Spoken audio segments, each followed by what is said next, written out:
Afternoon, colleagues. Yes, my name is Nomkhosi Radebe from Wits University in South Africa, and I'm so happy that I've had great conversations from a lot of people here from South Africa. Thank you, Prof. Dash, for the insights. Northwest, but I'm based in Johannesburg, therefore.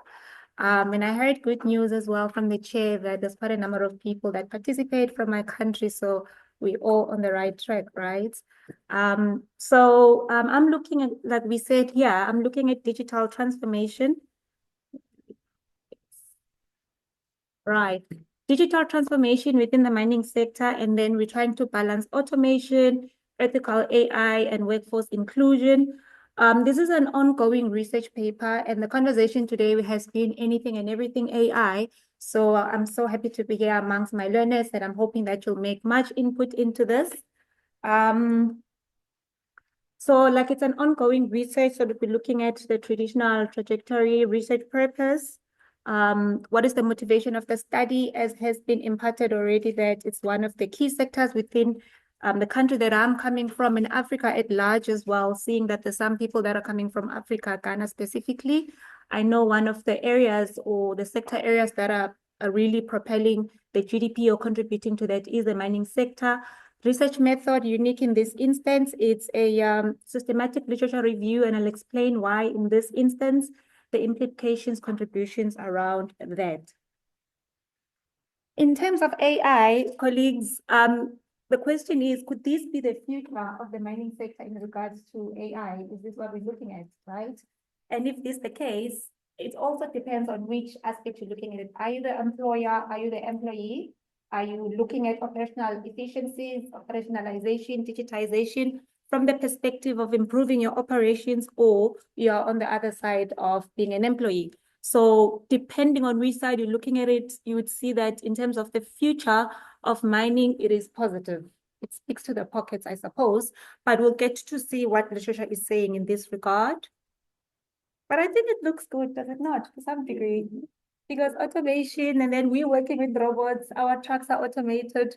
There's a lot more work that can be done, really, within a short space of time. But then what does it say in terms of the skill set, in terms of the people and the personnel that that supposedly are working in these spaces as it is? The orientation of the research would be, it's a question, but then I obviously am going to answer it myself. Is change inevitable? And in this instance, it's not. Change is here to stay. I think two speakers before this was saying the same instance that we should not, in fact, I think it was Prof who was saying that we should not stifle innovation. We must really create, in terms of the policymakers and everybody else involved in the space, is that we must create an environment that is conducive for innovation. So if that is the case, then one is saying that what is the driver of change? And in this instance, it's technology. Technology becomes the driver of change. And what then happens, obviously, that it propels the automation, or it's done through automation, the AIs, whether you're looking at it from the perspective of tools. Within the mining sector specifically, there's what you then call the blockchain, which speaks to the traceability, which speaks to the ethics aspects of things.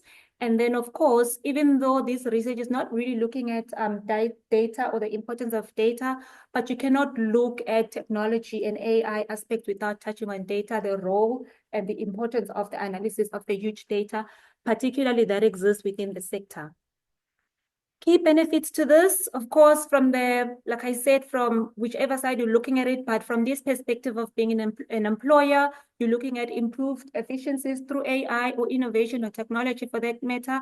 Within the sector specifically, we know that safety, the zero safety aspect is very important. So enhanced safety measures would be propelled by AI, better resource utilization, allocation of resources in that instance. I'm sure if you can read the last part, but we're saying that mining as a sector that is no longer just the extraction of the minerals out of the ground, but it's becoming a data-driven and tech-enabled environment. And this speaks really to, I suppose, an evolution to the study that I did around 2018, 2019, where in that time, what was found was that innovation within the mining sector was slow. And we said, the sector is very slow to adapting innovation, but I think that is changing now. And through the literature that one we take, I'm pretty sure that this would be something that would be emphasized. In terms of the research purpose, we want to examine how mining firms can adopt digital transformation in totality through the different aspects that I have mentioned at the beginning of my presentation. Of course, why is this study important? Mining is critical for the economic growth of the African continent, particularly, and in my country per se. We have a lot of unemployment. I think it's sitting at about 60% of the youth unemployment, 34% of the total population of South Africa, and we pretty much still rely quite a lot in mining.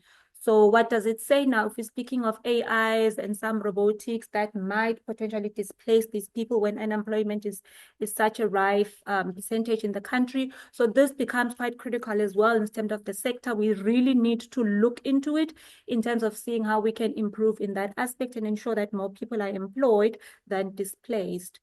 So the contentions within this topic are around companies really balancing between efficiency of the operations, whilst at the same time ensuring that there's no job displacement.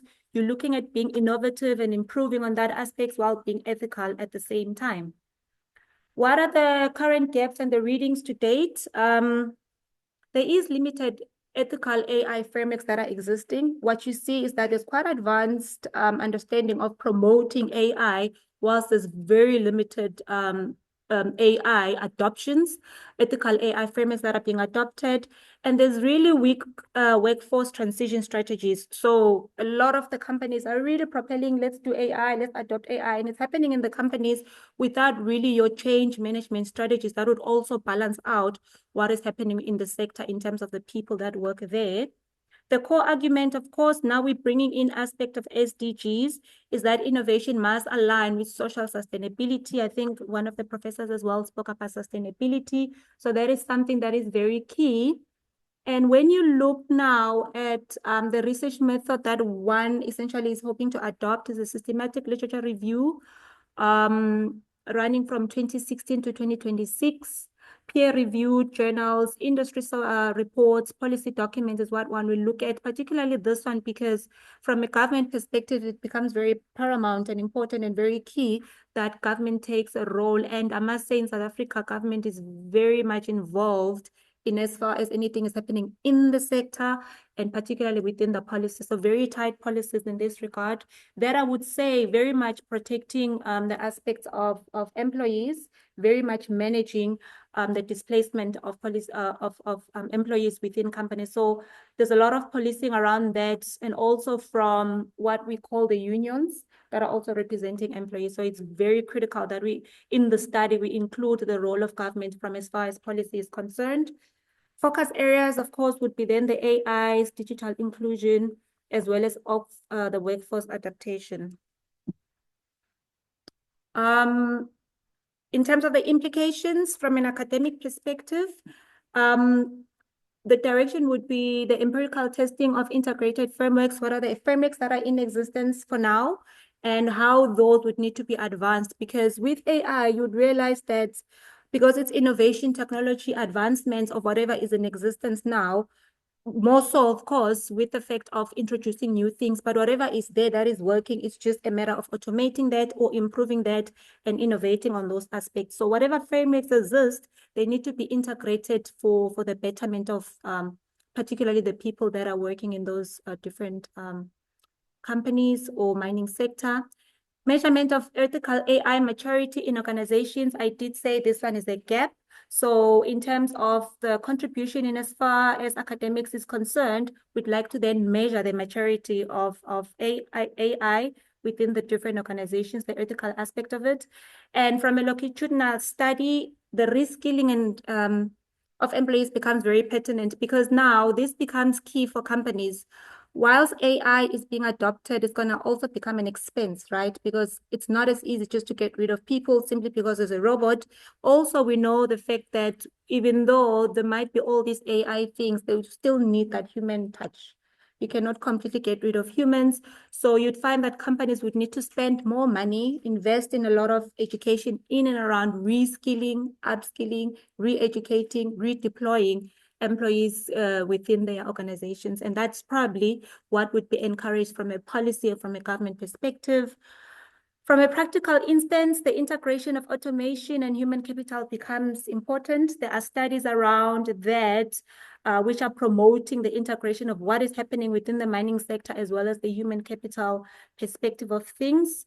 And like I explained, this one, reskilling, upskilling, develop ethical AI governance framework. So you see, this one becomes sort of like the by the way sister in the house, right? That cousin that no one really cares about. Yes, it's very important that the people, particularly those that really research on ethics and governance, really look into ensuring that whilst everything is happening around AI, the governance frameworks is also becomes part and parcel, which is why then one added that as a factor as well in the study. Policymakers, like I had said, align the regulations with the digital transformation. There's a lot of, or a number of laws that are coming in South Africa in support of this, so we are on the right track. Yeah, and then there's a key takeaway that I cannot read now. Yeah, but I suppose what I was saying here is that whilst we are innovating, it must not be at the expense of ensuring that it costs the employees, right? They need to be included right from the beginning of the conversation, not at the end of it. Contribution to provide a framework for balancing the three variables that one will be looking at. Advancing responsible data transformation literature. So we're going to contribute in that aspect.